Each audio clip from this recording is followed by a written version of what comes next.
Olá, bem-vindos à nossa sala de testemunho semanal. Hoje os nossos convidados, seu Carlos e a Claraci, que tem uma história muito linda com o Senhor Jesus, e nós queremos que ela servirá para edificar a sua vida, e você pode ao final também pegar o link e transmitir para muitos dos seus conhecidos que têm uma história parecida e que pode ajudar.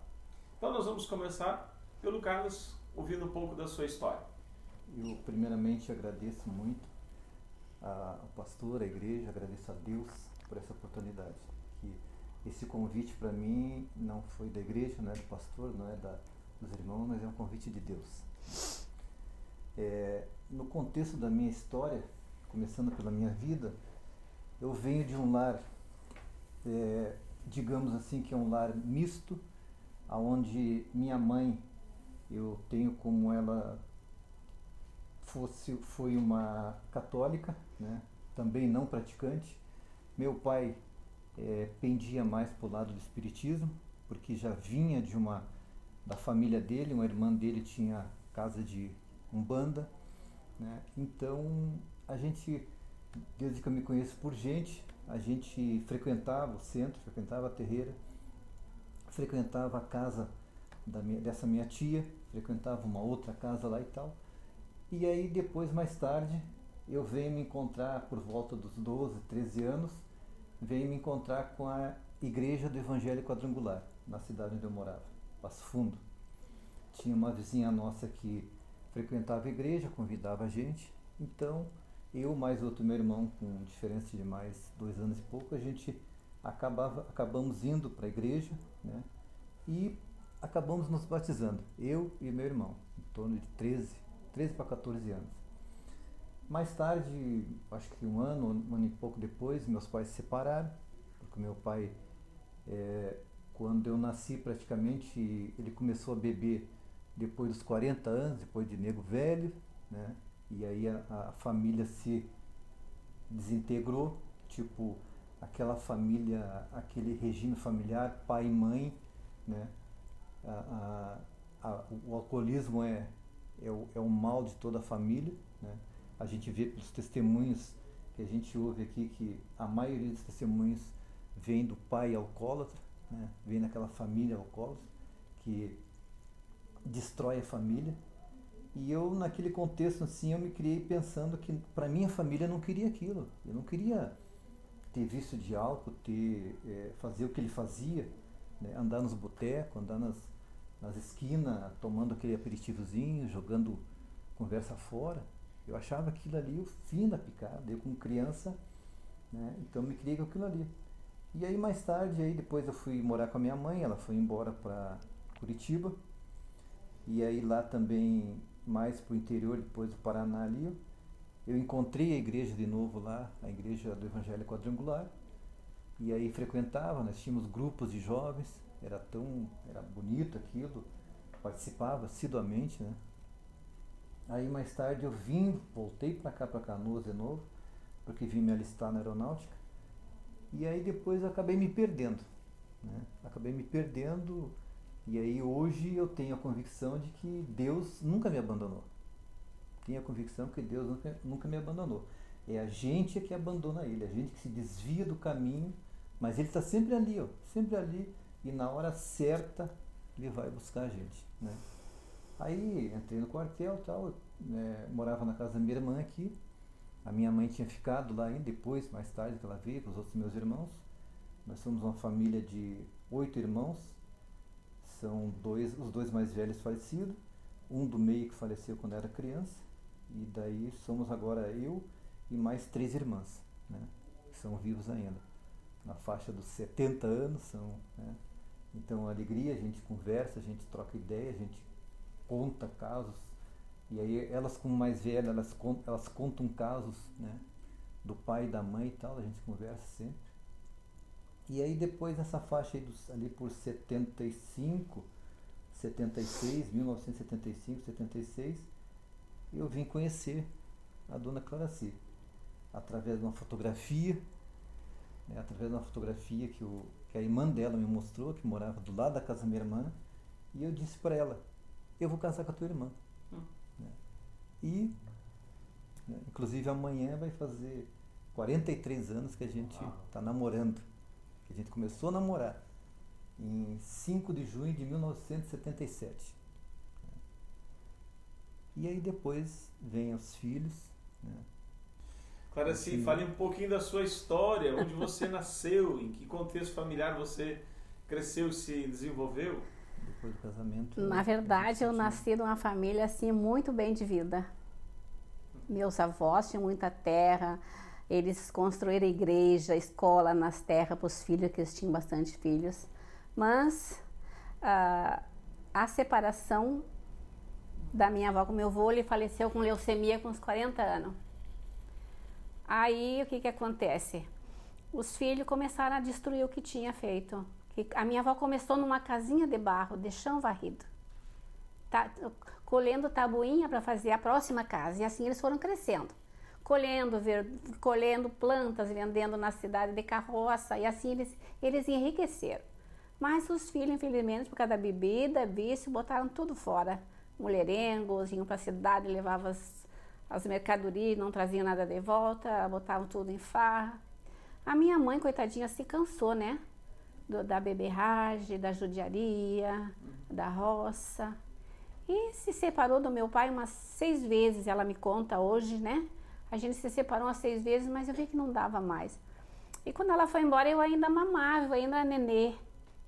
A minha irmã tem 1 ano e pouco que é falecida, mais velha que eu. E daí quem nos criou? A minha avó. Porque a minha mãe, então, até nos tinha levado com ela e dado com a família, nós já estava para adoção. Mas aí a minha avó descobriu assim, não, eu ainda tenho terras, eu ainda tenho alguma coisa, eu quero as minhas netas de volta. Aí, perante o juiz, ela assinou um termo, ela e meu pai, que eles iam nos criar, né? Então, a minha avó e meu pai nos criaram, né? E a última morada que tivemos, ela botou no nome do filho mais novo. Então foi ali aquele ponto que nos deixou no céu aberto. Nós não tinha casa, nós não tinha nada. Chegou um cidadão lá e disse, pastor Mário, desocupa a casa que eu comprei. Como que o senhor comprou? A casa é minha, eu não vendi para ninguém. O seu filho, Evaldo, me vendeu. E daí a avó, botamos as coisinhas numa carroça e fomos para Tapera, na casa de uma tia, morar de favor. Minha avó trabalhava para nos sustentar, não conseguia, minha irmã era muito doente, então até morreu cardíaca, ela fez cirurgia do coração, mais velhinha um pouquinho, e eu fui parar num internato. Eu fiquei 5 anos num colégio de freira, ela me levou de noite, passamos um campo lá longo, e bateu na porta, a freira disse assim, o que a senhora faz com essa criança aqui, essa hora da noite? Eu vim trazer ela porque não tem mais quem, não posso cuidar das duas, tem a outra que é muito doente. E ela me deixou ali chorando e foi embora chorando. E ali eu fiquei 5 anos, estudando, rezando 24 horas por dia, assim que a gente levantava para ir para a missa todos os dias. Então, assim, já fui criada, assim, conhecendo Jesus, que minha avó sempre dizia de noite, nós pequenininha com ela dizia assim, Deus vai ajudar eu a criar vocês. Por mais que eu tenha idade, eu não vou abandonar vocês, já tirei vocês de lá, eu vou criar vocês, e muito católica, ela dizia, Nossa Senhora de Fátima, vem ajudar nos criar vocês. E assim, eu fiquei esses 5 anos nesse colégio. Quando eu tinha 11 anos, meu pai foi lá e me tirou de lá, porque ele tinha alugado uma casinha. Ele alugou uma casinha e nos tirou de lá. E aí nós começamos, eu fui para casa trabalhar de doméstica até os 20 e poucos, não, 18 anos mais ou menos, trabalhando de doméstica, ajudando em casa. A minha avó comprou terreno de novo, fizemos casa, tanto é que a casinha está lá até hoje, que ainda não me desfiz dela, porque morreram toda a minha família, né? Meu pai, minha avó, minha irmã, ficou só eu, porque nós éramos só em 4. Ficou só eu. Foi uma coisa muito... Bem nesse período, assim, Deus te dá algo para te levantar, não te derrubar, né? Sim. Então, foi me fortalecendo e a nossa vida foi bem complicada de criança, muita judiaria, a própria família te recusando, que você não vai prestar que nem a sua mãe, a senhora tem que passar adiante essas meninas vão lhe incomodar. Então, muitas vezes eu escutava a minha avó dizer para o pai: Álvaro, traz uma mulher para ajudar eu a cuidar delas. Ele dizia: não, mãe, eu não vou trazer mulher nenhuma para dentro de nossa casa para judiar das minhas filhas. E eu só vou casar depois que elas se casarem. E foi isso que aconteceu. Ele teve uma namorada, eu tenho 2 irmãos gêmeos com 50 e poucos anos, mas ele nunca trouxe ela para casa. Depois que eu me casei, que a minha irmã se casou, aí sim ele trouxe. Então ele foi pai e mãe, muito abençoado, assim, ó, sem explicação, ali na luta junto com a gente, sabe? Essa vida foi a vida de infância. Então, eu sempre conheci Deus, desde pequenininha. E Ele nunca me abandonou. Nunca nos abandonou. Nunca. Porque as orações eram feitas na minha casa, assim, diariamente. Eu tinha 14, 15 anos, eu ia na missa nos domingos de mão dada com a minha avó. Porque naquele tempo as crianças eram diferentes de hoje, né? Se comportavam? Muito, muito comportada. E depois esse rapaz aí inventa de querer casar comigo sem eu conhecer ele. Uhum. E sem ter nada também, E né? você só um pouquinho, vai casar com, nem sei quem é esse cristão, vai querer casar comigo? Não, não é assim que funciona. Eu só sei que foi amor à primeira vista. E foi à vista mesmo. Foi à vista mesmo. E a minha irmã adotou um menino, que a gente ajudou a criar também, e ela era muito doente. Eu disse pra minha avó: eu vou para Canoas ajudar a minha irmã, cuidar do Ercílio. E foi ali que no segundo dia eu conheci ele. Já no segundo dia? No segundo dia, no primeiro ele chegou na porta e já queria entrar, conhecer o Ercílio. Eu disse: eu não vou te mandar entrar, eu nem sei quem você é. Aí a vizinha da frente disse assim: ô Lô, meu apelido de casa é Lô, esse é o Caio, amigo da Sila, deixa ele ver o nenê. Gente boa. Aí ele foi almoçar na casa da irmã, fugiu do quartel, foi almoçar na casa da irmã e voltou ali. Aí eu já sabia quem ele era. Aí eu fui lá e mostrei o nenê pra ele, aí ele sentou, mandei ele entrar. E aí a gente passou uma tarde ali conversando, já queria saber da minha vida tudo. E eu bem boca aberta, contei tudo. Contei tudo a minha vida pra ele. E a gente tá aí até hoje, graças a Deus, né? Também na luta, foi bastante difícil a nossa jornada de casamento também, com os filhos adotivos, né? A morar, indo embora, casamos naquele dia, fomos para Curitiba, fomos para Passo Fundo fomos para Curitiba, aí fui morar num quartinho que só tinha uma caminha solteira, assim, tinha que entrar agachadinha. Ali foi a nossa primeira casa. Lá em Curitiba? Lá em Curitiba. E aí eu saía, pastor, de manhã cedo, sem conhecer nada. Fria Curitiba? Sem saber pegar ônibus, nada.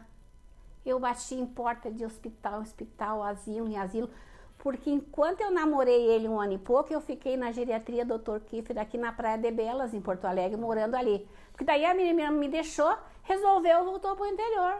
E aí? Já tinha esse cara aí na minha vida, né? Nós namorando. Aí a dona Cecília, aquela que mandou eu mostrar o nenê, que sabia quem ele era, disse pra mim: tem um hospital onde eu trabalhei, que é muito bom. As meninas que moram no interior pode ficar lá nos quartinhos, no fundo, morando. Eu te levo lá se tu quer ficar aqui. Aí eu fui pra Tapera e disse pra minha avó: tem um rapaz moreno assim, que quer me namorar. Descendente alemão. Mas como eu sei que a senhora não gosta de preto, eu vim pedir sua permissão. Se a senhora concordar comigo, eu volto, senão eu não volto. Levei uma foto, pastor, uma fotinho dele. Aí ela olhava, sentadinha na porta do fogão, olhava aquela fotinha, olhava. Olha, eu acho que é um menino bom, trabalhador. Volta, se tu quer namorar com ele. E eles sempre foram muito apaixonados pelo caso. Meu pai, então, Deus o livre. Meu segundo Aí eu pai. trabalhei nessa geriatria um ano e Meu pouco, sogro. até casar. Morei lá. Casou em que ano? 77 foi o namoro. Isso. 77, dia 5 de maio de 77, a gente se conheceu. Aham. E aí rolou aquele mês ali e tal, e aí dia 5 de junho, um domingo, a gente começou a namorar. Um mês. Um mês, praticamente, bem certinho. E aí depois noivamos em outubro, dia 10 de outubro, né? Aí fizemos 2 festas, porque fizemos um noivado aqui, na semana seguinte fomos lá em Itapera e fizemos outra festinha lá. Uhum. Dois noivados. E casamos em 79, dia 9 de fevereiro de 79. Quase 2 anos depois. Isso. É. E casamos lá na Então minha foi- cidadezinha lá, né? Tá perto. Foi É. demais. Assim. Casamos lá. Lembranças. Lembranças. Logo vieram os filhos. Não, Não, aí a gente. logo em termo, assim, o Rodrigo, que a mãe dele já criava, que é afilhado, né?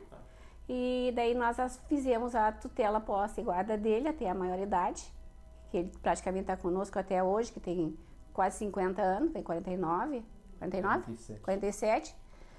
Me chama E de pai até hoje. isso. Aí o que que eu fiz em Curitiba? Aí, pastor, eu fazia essa via sacra do dia todo procurando trabalho. Chegava em casa, os pés sangrava. Aí esse fazia uma bacia de salmoura e eu botava meus pés dentro. No outro dia eu ia de novo. E assim levou um bom tempo. Um dia eu cheguei num quadradão assim de esquina, esquina, esquina. Entrei naquele colégio.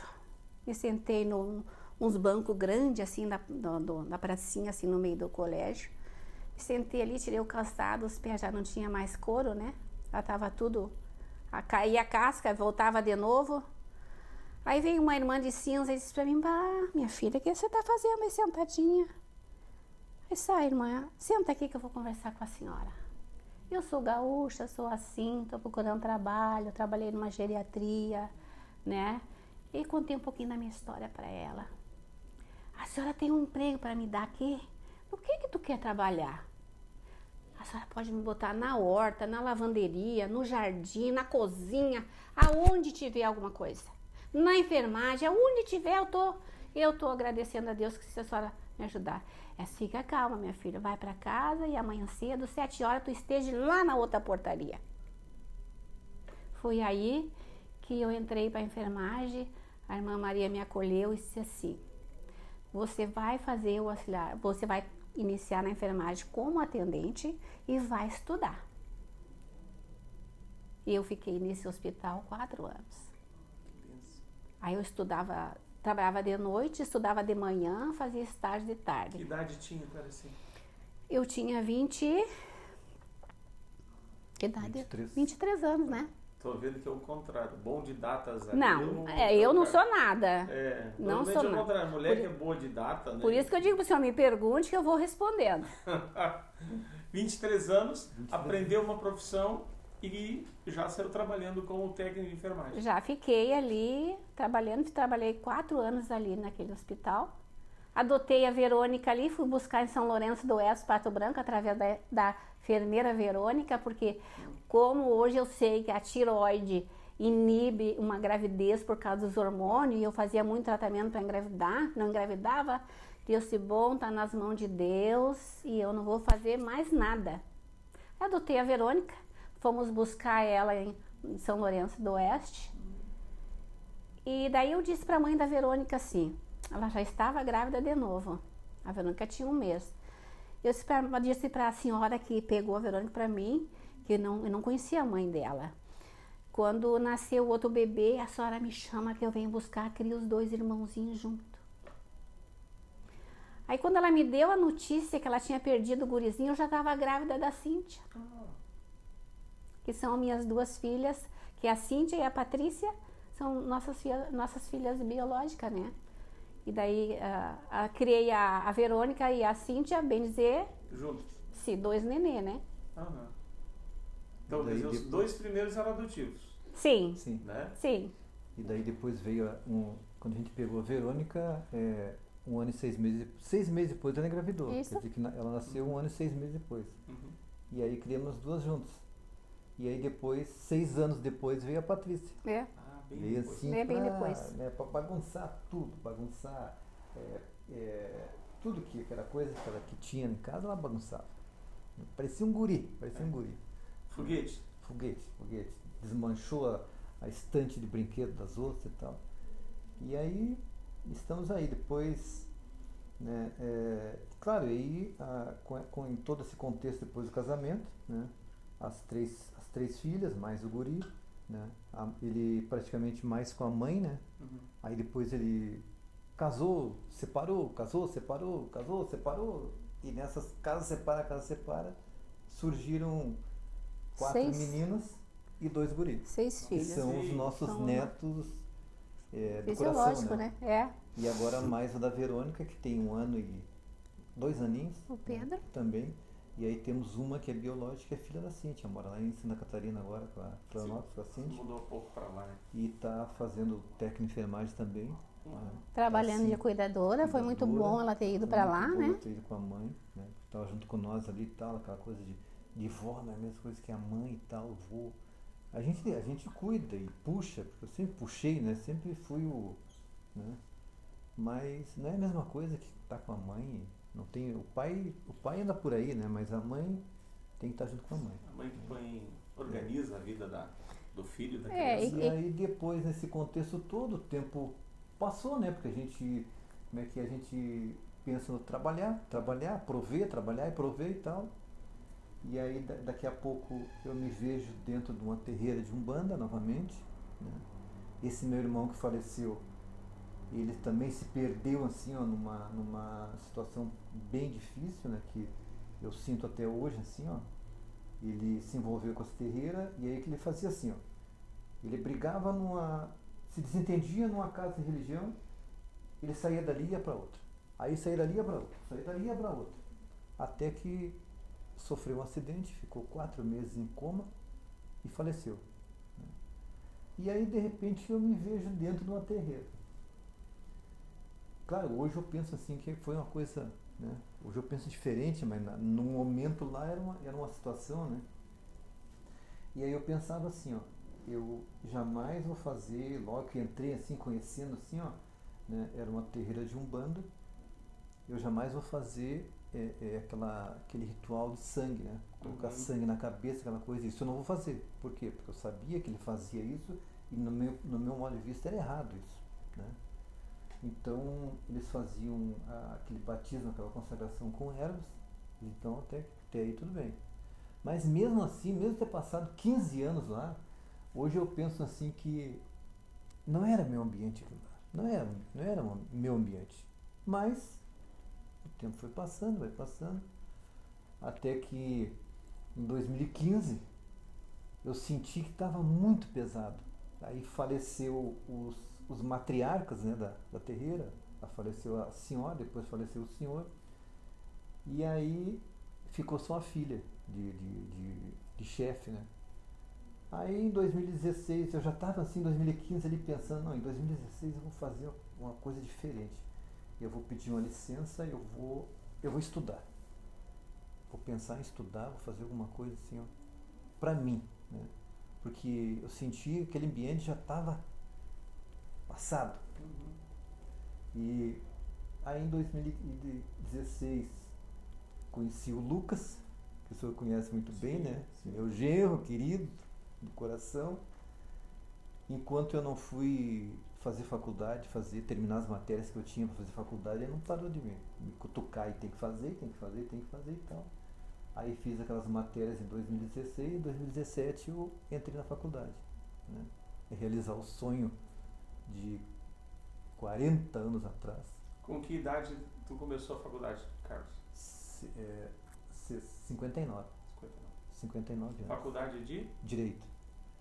Direito, e aí tô assim, cada dia agora, hoje recebi uma notícia muito bonita, fiquei assim, fiz uma griteira no quarto lá, a hora que eu recebi a notícia, fazer uma mentoria com o escritório de advocacia, que tem quase 50 escritórios aí pelo Brasil todo aí, uma parceria com a universidade, né? Fazer uma mentoria durante 10 meses, assim, ó. Mentoria, sabe o que é mentoria? Sim. Né? Então, Será uma ensinar a gente como proceder, como é o escritório, como é ser advogado, como é a profissão, como é tudo. Então, qual a tua motivação principal para fazer a faculdade de Direito na casa dos 60 anos? Grande parte eu devo ao meu sentimento de querer saber mais e a insistência do Lucas, né? Porque enquanto eu disse para ele numa conversa que a gente teve assim, eu tinha vontade de fazer, se fosse fazer faculdade, Direito ou Odontologia. Ah, mas para quê? Ah, não, tem que fazer isso, aí tem cursinho aqui, tem cursinho ali, tem que terminar a matéria aqui e tal. E aí o que aconteceu? A balança pesou do lado direito. E é a coisa mais boa, assim. O que eu já, nesses 4 anos, 3 anos, 4 anos, estou entrando pro 4º ano agora, né? É demais, assim, o saber, os direitos que a gente tem, as coisas que a gente pode ajudar as pessoas. O que eu tenho ajudado pessoas mesmo não estando formado, o que eu já tenho ajudado, assim, dicas, faz assim, é assim e tal. É pessoas demais, que não têm o saber e são, às vezes, enganadas ou prejudicadas por falta de uma orientação. Porque o direito, ninguém diz para ti assim, ó, ô Mário, aqui estão os seus direitos. Não, eles estão lá, camufladinho lá, e você tem que procurar. Você tem que procurar. E quando a pessoa não tem conhecimento, passa batido, né? Passa batido. Então é muito importante. E hoje eu sinto que nessa trajetória toda, Deus sempre esteve junto comigo. Claro, assim, técnico de enfermagem, veio para o Rio Grande, acompanhando o esposo, carreira militar, exerceu muitos anos a profissão do padre Jeremias aqui em Cachoeirinha. Não, eu iniciei, na verdade, eu iniciei no Maia Filho e depois ele fechou, mas eu já entrei direto numa UTI adulta. Eu fiquei 27 anos na UTI adulta do Nossa Senhora das Graças, Canoas. UTI adulta, emergência pediátrica, depois eu tive uns esporão, fui pro berçário.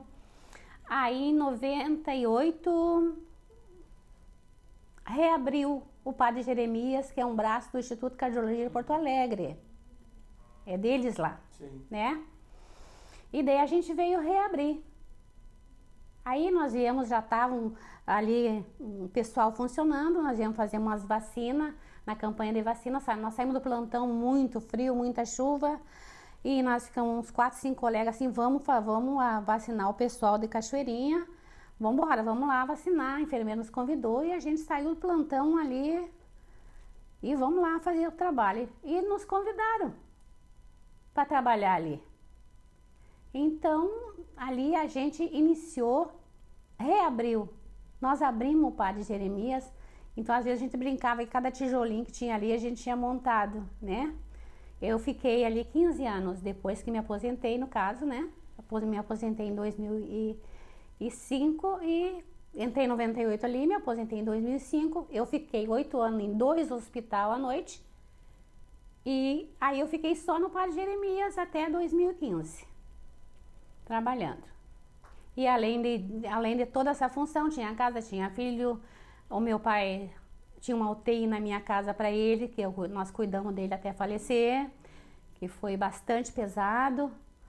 E depois eu fiz a bobagem de fazer essa cirurgia da miopia, né, pastor? 2010. Foi aí Conte isso para nós. Você foi fazer uma cirurgia de miopia, usava óculos, mas assim, eu vou tirar esse óculos. Vou tirar esse óculos. Cirurgia refrativa. Foi uma escavação muito profunda no nervo óptico e eu fiquei cega por 6 meses. Cega mesmo. Cega mesmo. Não via nem o que comia. Nada. O Carlos tinha que me ajudar. Em tudo. Me ajudar em tudo. E sempre cuidou de mim, graças a Deus. Parceiro mesmo, né, pastor? Sempre cuidou de mim em todas as horas. A minha mãe e o meu pai, quando ganhava filho, era ele que cuidava. Porque nós não tínhamos ninguém. Entendeu? E aí, nessa parte da visão, então, foi mais intensa ainda. Aí eu fiquei 6 meses praticamente sem enxergar, mas com muito socorro, correndo em médicos e em neurologista, e baixo hospital, e Até que enfim, você não tem mais nada que fazer contigo. Vai para casa. Chegamos em casa, o Carlos disse assim, eu vou atrás do oftalmologista, agora. Aí eu disse, Senhor, eu tô nessa situação assim, ó, 6 meses, por uma burrada que eu fiz. Nunca xinguei o Senhor, nunca reclamei nem nada. Sempre quietinho, orando, pedindo a misericórdia, perdão do que eu fiz. Se o Senhor achar que eu sou merecedora, que o Senhor me dê uma bolitinha, que eu possa enxergar um pouquinho, eu já lhe agradeço. Me dê uma luz, Senhor. E o Carlos ali no telefone, não, era para 1 mês, era para 2, era para tudo. Não tinha vaga para nada, particular, tudo. A gente não tinha mais de onde tirar dinheiro, né, pastor? No ano, né, que vocês Em dezembro. Calor. 21, no dia do meu aniversário. No dia do aniversário Naquele dele. ano a gente não teve aniversário, não tivemos Natal, Ano Novo, foi tudo assim, ó, passou batido. Pastor. Quando a gente tem uma tribulação em casa, né? Pela angústia, assim, meu Deus. Aí Deus me mostrou um ourinho. Parecia um ourinho bem no fundo do túnel, assim, eu cheguei aquilo brilhando. Quando eu vi aquilo brilhando no meu cérebro, eu disse pro Carlos, liga pra PUC. E lá tem um senhor de idade, de cabecinha branca, que vai me ajudar. Deus falando comigo, e naquele momento ele conseguiu a consulta. Conseguiu a consulta. Sem saber de nada. Nada, nós corremos pra lá naquela hora, pegamos a Júlia pequenininha, corremos pra lá naquela hora. Ele chegou, me pegou pela mão e me levou pro consultório. E disse o que houve, eu contei rapidinho para ele, me botou nas máquinas, disse, meu Deus, não posso ficar contigo aqui, tu tá com 70% de pressão alta nos olhos, com 70%, tá? Os teus olhos estão explodindo. Amanhã eu quero você ir lá no consultório, você faz mais x exame. No outro dia, fiquei 3 semanas indo todo dia no consultório dele. Primeiro dia ele tirou foto dos meus olhos e chamou o Carlos no computador, se ela não enxerga, tá com... Foi queimado os olhos dela, tem bolhas de águas e vai explodir, vai estourar. Nós temos que baixar essa pressão. Aí ele me medicou, me deu remédio para baixar aquela pressão. Depois de uns 3 dias que baixou a pressão, ele começou a me dar uma medicação para pingar nos olhos. Eu tinha que pingar e jogar fora, era uma gotinha só. Se numa semana você não enxergar nada, não tem mais nada que fazer. Numa semana eu comecei a enxergar. Eu disse, doutor, estou enxergando uma sujeirinha, um vulto, alguma coisa assim, uma neblina. Ele disse, então já é alguma coisa. Aí foi aquele tratamento de quase uns 2 anos que eu usei a ciclosporina. Mas assim que eu vi que eu comecei a enxergar um pouquinho, eu disse para ele, doutor, me dê um óculos que eu preciso voltar a trabalhar. Eu tenho que pagar o senhor, eu tenho que me recuperar, eu tenho que voltar para o meu emprego. Se eu for trabalhar com 30% só no olho, o que o senhor me diz? O senhor acha que eu vou conseguir desempenhar? Essa visão não vai diminuir? Ele disse, não. Se nós cuidar direitinho, não. Pode voltar a trabalhar. Aí, 30% só no olho esquerdo. O médico do trabalho, o doutor Guilherme, dizia assim para mim, guria, tu é louca? Tu enxerga pelo um canudinho, mal e mal. Eu disse, então me manda embora, né, doutor? Não. Eu fiquei 4 anos trabalhando assim, ninguém me mandava embora. Eu tive muita ajuda das enfermeiras, das colegas, ajuda de transporte, sabe? De noite para ir para casa, voltar. Tudo. Tinha colegas que me davam carona, me deixavam em casa, ou me pegavam em casa. E se eu tinha que pegar ônibus, eu pedia, senhor, lê para mim que ônibus vem vindo ali. Sabe? Me botavam dentro do ônibus. Então, assim, eu fui muito ajudada, fui muito cuidada. As gurias no corredor diziam, Clarinha, cuidado do balde d'água, eu tô lavando aqui. Elas me atendiam.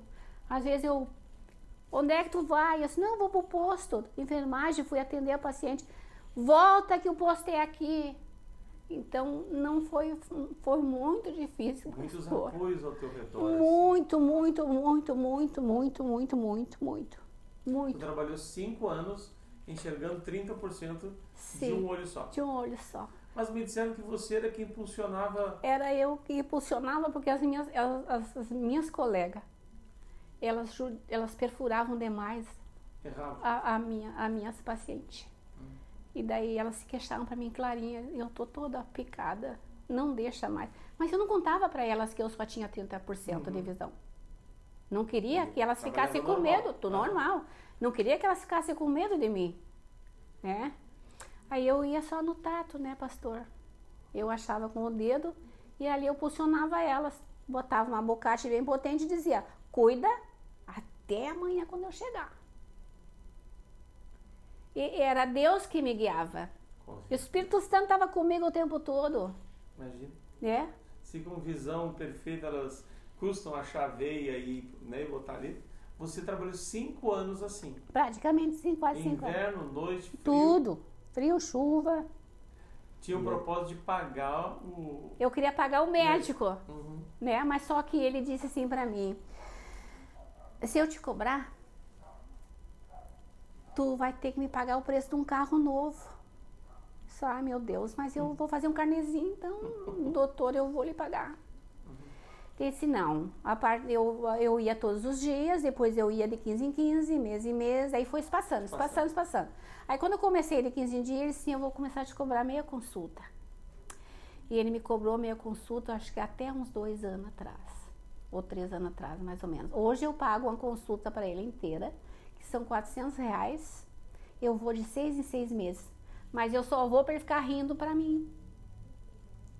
Porque ele não acredita na visão que o progresso que eu tive na minha visão. Porque ele admitiu, né? Ele admitiu. que... Assim, me conta esse episódio no culto que você disse que tinha as letras do hino no telão, né? Que você olhou e disse, mas eu tô enxergando aquelas letras. Sim, eu olho, eu gostava muito do culto aqui embaixo, né? Uhum. Que eu canto ali os hinos sem óculos. Porque eu leio tudo.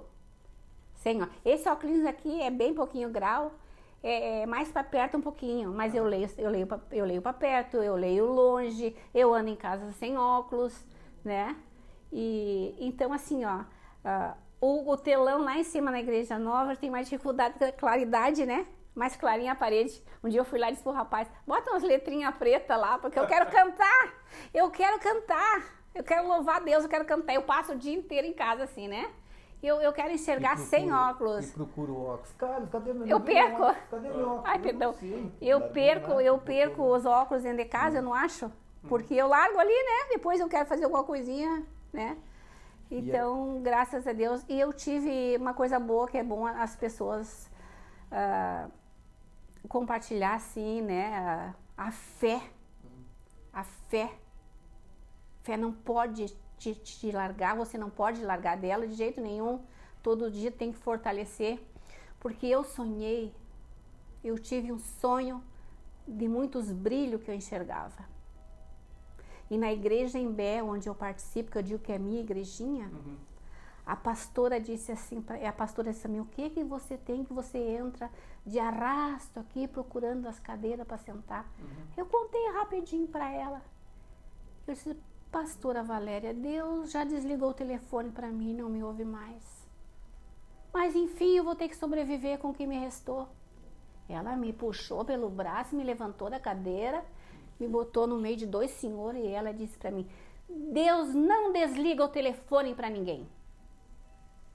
E fez uma oração assim do pastor, que foi uma benção para mim. Na próxima semana eu já tive o resultado. Um amigo nosso nos enviou um vídeo da doutora Tatiana Gebrael dos exercícios para visão. Aquele mundo que eu vivia todos aqueles anos com aquela neblina de inverno na frente, que eu não atravessava a rua sozinha, eu não tinha mais. E aí só melhorou. E eu fiz o cursinho com a doutora Tatiana Gebrael e os exercícios, continuo fazendo. Hoje eu não tenho mais miopia. Hoje a minha glaucoma está recuperada quase total. Só no olho direito falta só um pinguinho aqui na central. A periférica está muito boa. Então assim, ó, não tenho mais miopia, astigmatismo baixou o máximo. Então assim, ó, quem tiver problema de visão, procura toda a Tatiana Gebrael nos vídeos, que são exercícios para visão. Eu continuo sendo aluna VIP dela. Então assim, é uma bênção de Deus. Então, Milagre de Milagre voltar de- a enxergar, né, cara? e o médico não acreditava em mim. Eu dizia, eu vou enxergar 100%. Ele ria, me botava na Deus frente. Eu vou. Atende telefone. Deus atende o telefone, certeza com que atende o certeza. telefone. A gente é que desliga o telefone. Exatamente. Né? Desliga o número dele. Né? Verdade. A gente Carlos, desliga. como é que foi? Vamos para um momento importante, né? Toda a tua história. Como é que foi o teu momento pessoal de voltar para Deus que tu teve lá na adolescência, o momento e esse retorno para Deus, né? O afastamento de Deus trouxe várias consequências, né? A gente que desliga o telefone e tal. Sim. Tu teve uma época da tua vida que tu desligou o telefone e não falava mais com Deus. Mas como é que foi de novo o teu retorno à comunhão com Deus? Naquela ruptura ali que houve em 2016, então a chefe da terreira nos liberou, podia procurar lugar para trabalhar e tal, mas eu, como já tinha aquela intenção de estudar, eu não vou procurar lugar nenhum. E aí eu comecei nas minhas concentrações, nas minhas orações, nos meus momentos eu comecei a dizer para Deus assim, ó, me mostra um caminho, eu quero um caminho. Eu não vou procurar lugar nenhum, eu quero um caminho. Quero que você me mostre o caminho. E foi indo, foi indo, foi indo. Aí elas começaram a ir na igreja do Mover, lá no Pastor Paulo. Canoas. A Patrícia, através de uma colega dela lá e tal, e me convidavam para ir. Me convidavam para ir e eu não vou. Eu não vou. Aí um belo dia eu fui. Mas me sentia assim, ó. O último, como é que é? A última bolachinha do pacote, né? Tão feliz que fiquei. E aí comecei a participar, ia lá os domingos de manhã, e às vezes ia de noite. Aí depois eles vieram morar aqui em Cachoeirinha, a Patrícia e o Lucas. Ele veio lhe procurar aqui na igreja, porque a gente já lhe conhecia do encontro de homens que teve lá na Mover. E aí, nesse contexto todo, o Senhor manifestou vontade de me conhecer. E aí marcamos um encontro e tal, aí no dia 18 de abril de 2018. Uau. Não vou esquecer nunca, que foi o dia do meu renascimento. Que daí eu vim aqui na igreja, a gente conversou, eu contei a minha história toda. Naquele momento ali, né? Por exemplo, a gente diz assim, ó, não sou eu, tu me disse assim, ó, não sou eu, não é você, não é o fulano, não é o ciclano, que vai determinar o corte, a quebra dessa corrente aí. É você que tem que fazer isso. E como eu já vinha praticamente 2 anos pedindo para Deus o caminho, pô, chegou o momento então. Daquele dia em diante assim, ó, quebrei tudo, né? O que eu tinha de imagem em casa, roupa, tudo que se relacionasse à terreira, eu botei tudo fora. Tudo fora. E cada vez que eu fazia um gesto desses, parecia assim que eu estava flutuando. Tanto é que daí em 2018, final de 2018, eu manifestei vontade de entrar nas águas de novo, que era para me purificar novamente, total, né? Para renascer novamente. E aí isso tudo também advém da fé que a gente tem, né? Quando se volta para Jesus, quando se volta para Deus e volta de novo para a casa do Pai, não tem explicação, é só a pessoa que sente mesmo, né? A satisfação que é, a coisa boa que é. É claro que a volta, o batismo, a comunhão com Deus não vai se eximir todos os problemas, vão viver num mar de rosa, não. Aí que começam as batalhas, e aí você tem um Deus junto contigo, você tem uma espada, e aí tudo é alegria. Isso. Claracy, vamos falar um pouquinho agora sobre já indo para o finalzinho, né? O viver em família quando os dois têm a mesma fé, têm o mesmo propósito de vida. Eu costumo dizer que a Bíblia diz que a vereda do justo vai brilhando mais e mais até ser dia perfeito. E que alguns pensam assim, não, depois que a gente se aposenta, porque a gente fica vovô, a vida fica monótona, sem graça. Mas vocês estão vivendo o contrário. Vocês estão vivendo os melhores momentos agora. Como é que está a vida conjugal, familiar, agora? Olha, agora, graças a Deus, tá tudo bem. Não que a gente não tivesse no nosso relacionamento alguma turbulência, né, pastor? Que todo casal tem, alguns detalhes, né?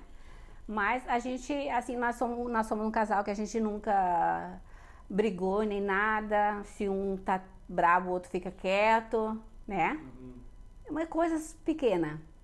Graças a Deus, tudo bem, né? A gente tá só nós dois, sozinho em casa. Agora a gente tá com a Patrícia lá por enquanto. Mas tá tudo tranquilo, graças a Deus, sem problema. E tem uma coisa muito boa que eu queria compartilhar com o senhor, né? Com as meninas, com a igreja. Porque a gente tem uma convivência abençoada aqui na Seara.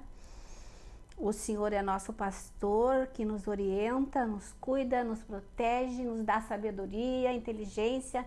Então, tudo isso a gente busca no Senhor e procura praticar para outras pessoas também, né?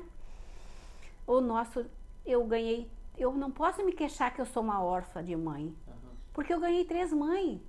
A minha avó que me criou, minha mãe que me pariu e a minha discipuladora agora é minha mãe. Que bênção.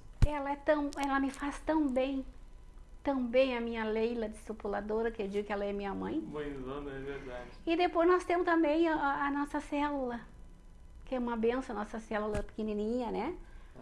Que às vezes tinha alguém que não queria entrar e eu botava o joelho no chão, mas um dia esse cara tem que participar direitinho, que é isso? Entreguei para Deus, vou deixar a vontade dele, agora já cansei de cutucar.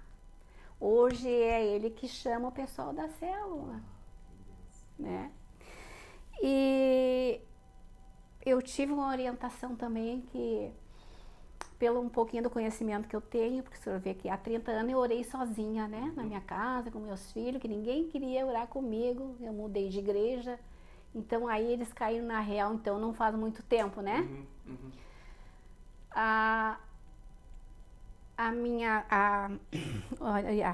Como é que chama a doutora Marisa? Psicóloga. Não, a minha terapeuta psicóloga, ela disse assim pra mim, Claracia, já faz um tempinho que nós temos junto, né? Então eu sinto em você, que você agora com essa idade, pra te ter algo pra te melhorar. Então eu sinto que você já conhece um pouco da Bíblia, você já conhece um pouco de Deus, você ajuda muita gente, você dá conselho. Eu sinto que você podia fazer um seminário. Aí eu disse, e o que é o seminário? E eu ainda não sabia o que era um seminário. O seminário você vai aprender mais as técnicas, você vai aprender mais fazer uma pregação para uma amiga tua, para um vizinho que precisa, tu vai aprender mais a Bíblia. Então, estou trabalhando essa parte aí, né, pastor? Que bênção. Só que assim, eu tenho que terminar o 2º grau, que faltam umas matérias, porque a vida toda eu não cuidei de mim, né? Eu só cuidei de outras pessoas, da família, dos outros, e eu fiquei de lado. Então, agora eu vou terminar essas matérias, se Deus quiser, e vou fazer esse seminário. Os 2 estudando. Que bênção.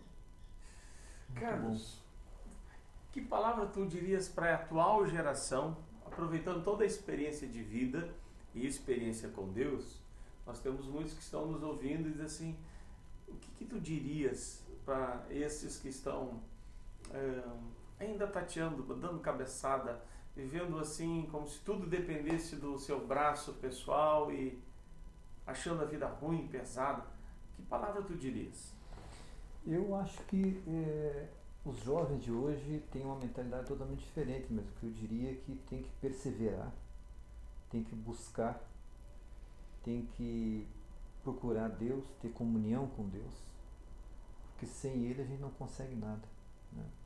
Não consegue nada. Eu hoje com 63 anos estou estudando, tenho uma gurizada junto comigo lá, que eles querem me chamar de senhor, e eu digo que não, que somos colegas de aula, né? Estou sempre incentivando eles. Muitas vezes eles reclamam de professores, digo não podemos reclamar do professor, porque a gente tem que pensar que eles estão anos-luz na nossa frente. Eles já estudaram, já passaram por isso. Então nós temos que fazer as coisas certas, estudar, para que a gente, não é provar, mas mostrar para eles que a gente aprendeu aquilo que eles estão nos passando. Então, eu acho que os jovens têm que olhar um pouquinho mais para as pessoas mais velhas, para os seus pais, para os seus amigos com mais idade, aqueles amigos do bem, não os amigos do mal, não os amigos da balada, da bebedeira, das festas, né? Procurar evitar isso aí e procurar seguir o caminho certo. Ou então pedir, se não souber o caminho certo, peça para Deus que Ele te dará o caminho certo. Ele te mostrará. No momento certo, te mostrará. Clarice, uma última palavra de fé para muitas mulheres, né, que estão ouvindo, moças também, para, né, a tua história, uma história muito marcada pelo sofrimento, pelo abandono, por recomeços, né? Dá uma palavra de fé nesse final, Clarice. Olha, perseverança, paciência, calma, entendimento, muita fé. Então, assim, ó, se nós estamos no caminho de Jesus com Ele, só temos que andar para frente. É o segmento, não tem outra volta, outra saída. Vamos encontrar tribulação, vamos encontrar pedras no caminho, mas vamos arrastando as pedras e vamos passando. Glórias a Deus. Nós tivemos aqui esse momento tão especial com duas histórias que se fundiram e nos últimos tempos se uniram em Cristo Jesus, superaram limitações, dificuldades socioeconômicas e trabalho, na criação de filhos naturais, filhos adotivos, e agora na maturidade estão ainda dando frutos, como a Bíblia diz, né? Que nós daremos frutos em todas as estações da vida. Que esse testemunho possa ajudar você, mulher que está ouvindo, como alguém com tantas limitações, hoje pode ter um lar em paz, e o Carlos, com tantas reviravoltas, hoje pode ter um rumo, ter um propósito da vida para poder ajudar os outros.